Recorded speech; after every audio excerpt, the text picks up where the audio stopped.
Hello, I'm David. Welcome to our channel. Hello, I'm Sophia too. I'm happy to be here again to entertain you.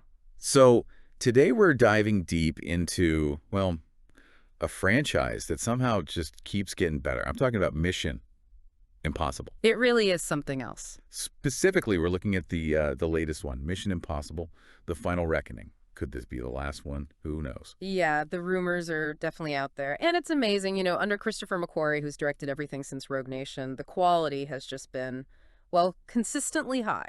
Like Fallout is basically considered an action classic now. Absolutely. It set a new standard. So the bar for this new one, The Final Reckoning, starring, of course, Tom Cruise as Ethan Hunt, it's incredibly high. Yeah. Even a good MI movie probably beats most other action films out there. Mm-hmm. Our mission today really is to dig in and see if this one clears that bar, or if maybe, just maybe, the weight of, 8 films now starts to show. Let's jump into the plot first. Because the stakes feel bigger this time. It's not just spy games anymore. Ethan and the IMF team are still after that rogue AI from the last film. The Entity. Exactly. The Entity. And it's not just some, rogue program. This thing has apparently burrowed its way into global intelligence networks. So we're talking critical infrastructure, defense systems. Pretty much everything. It's a race against time to, well, stop the world's fundamental tech reality from being completely rewritten, basically forever. It's huge. Okay, massive stakes. But let's be honest, the real selling point, the reason people line up, it's Tom Cruise doing something insane. Oh, absolutely. Ever since, what was it, Ghost Protocol? The Burj Khalifa climb? Yeah, that one. Since then, each movie markets itself on one giant, practically unbelievable stunt that Cruise actually does. We've seen him on the side of a plane taking off. Rogue Nation. Yeah. Breaking his ankle, jumping between buildings. That was Fallout. You could actually see it in the shot they used. And riding a motorcycle off a cliff. Dead Reckoning. The dedication is just wow. So what's the big one for The Final Reckoning? What's the signature stunt this time? Okay, so this time he's literally hanging off the wing of an old school biplane. While it's flying. While it's doing loops and spins and nosedives, just him out there on the wing. It's breathtaking. Yeah. And completely bonkers, obviously. But is it, just more of the same, hanging off things? Or does McQuarrie make it feel different? That's the key thing with McQuarrie. He commits so hard to practical effects. You feel the danger because it looks real. For this biplane sequence, the camera work is apparently incredibly intense, really close on Cruise, showing the wind, the strain. So it feels tangible, not like CGI. Exactly. It makes the impossible feel incredibly physical. And that dedication extends beyond the main stunt. Like there's this fantastic truck chase sequence. Oh yeah, I read about that. Through caves. Yeah, really tight, claustrophobic caves. It shows McQuarrie's skill with pacing and tension, not just scale. Okay, but speaking of pacing, that brings us to one of the main criticisms, right? Yeah. The beginning. Yeah, the first act. Look, it's film number 8. That's a lot of history. So, too much exposition. Reminders. Kind of. The film apparently spends a good chunk of its first hour getting everyone up to speed, reminding you who's who, what happened in, the 1996 original, or MI2 or MI3, stuff a lot of the global audience might not remember or have even seen. Right, which for fans who've been there the whole time might feel a bit like hitting the brakes, yeah. Yeah. It's understandable for bringing everyone along, but it does mean a slower start than, say, Fallout. Once it gets past that? Oh, yeah. Once it gets going, the reports are it hits those classic Mission Impossible highs. Especially one sequence. The submarine scene. Yes. Yeah. Universally praised. Pure suspense. Like edge of your seat, gripping the armrest kind of tension. Exactly that. People compared it to the CIA vault scene in the first movie, or even the Burj climb. It's that effective. It's all about claustrophobia, rising water, the slow burn threat. See, that's what they do best.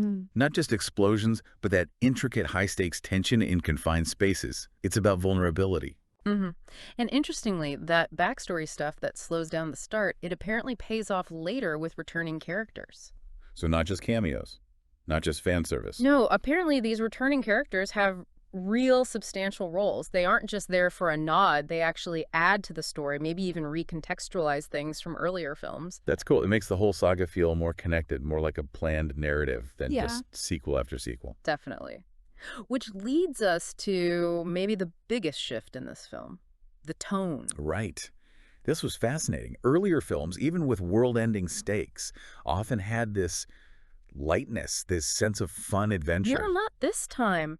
The Final Reckoning is apparently filled with dread. That threat of total global annihilation, it's taken deadly seriously. So less quipping, more existential angst. Pretty much. A lot of the usual humor is stripped out. It makes it, maybe harder to just relax with your popcorn. It feels heavy. Someone made comparison I thought was really apt. Yeah. The difference between The Dark Knight and The Dark Knight Rises. Oh, that's good, yeah. Rises was somber, right? It focused on the cost. Bruce Wayne was kind of broken. Yeah.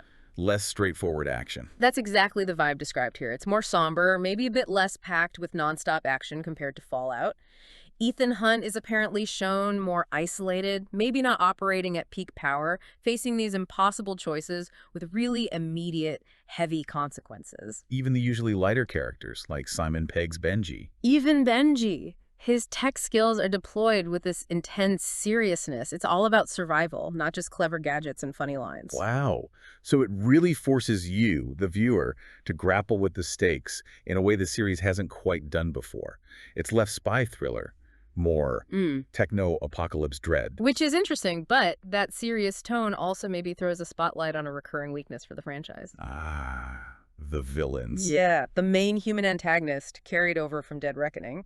The consensus seems to be he's still a bit, Lackluster. Mustache twirly. something like that. He serves the plot, but maybe doesn't feel like a truly compelling counterforce to Ethan, especially when the real threat is this faceless AI, the entity. You need that strong human counterpoint, right? Yeah. Especially when the stakes are this high. Exactly. And the gold standard, the absolute benchmark for this entire series, remains Philip Seymour Hoffman in MI3. Oh, without a doubt. He was terrifying. He wasn't just evil. He was cold, calculating, personal. He understood Ethan. He felt like a genuine threat on every level. And this new guy doesn't quite reach that. Apparently not. It leaves the AI as the main source of dread, which works on one level, but maybe leaves the human drama feeling a little less potent. Okay, so pulling it all together, we've got incredible stunts, McQuarrie's sharp direction, moments of insane suspense, but also a slow start and a kind of somber, heavy tone, plus a potentially weak human villain. Where does the final reckoning land? Look, it's still a Mission Impossible movie directed by Christopher McQuarrie and starring Tom Cruise doing crazy things. It's going to be very, very good. It still rocks. It absolutely rocks, especially once you get past that first hour or so. It proves Cruise and the team are still pouring everything into making these things entertaining and visceral. It's definitely worth seeing on the biggest screen you can find. Absolutely. And that somber tone we talked about, why should you, listening right now, care about that shift? Because it makes you engage differently. It asks you to consider the cost of saving the world this time. It's not just fun and games. And it raises a big question, especially if this is the end for Ethan Hunt. Right. If this is the finale, what does it mean when saving the world requires stripping away all the humor, all the lightness? What's the ultimate price of the mission when it feels this final? A heavy thought indeed. Something to chew on after the credits roll. Definitely. Well, if you don't want to miss our next video, subscribe to our channel and ring the bell next to it to be notified of our next video. And hey, if you like today's program, like this video. Thank you so much for joining us today. And thank you for watching. Goodbye.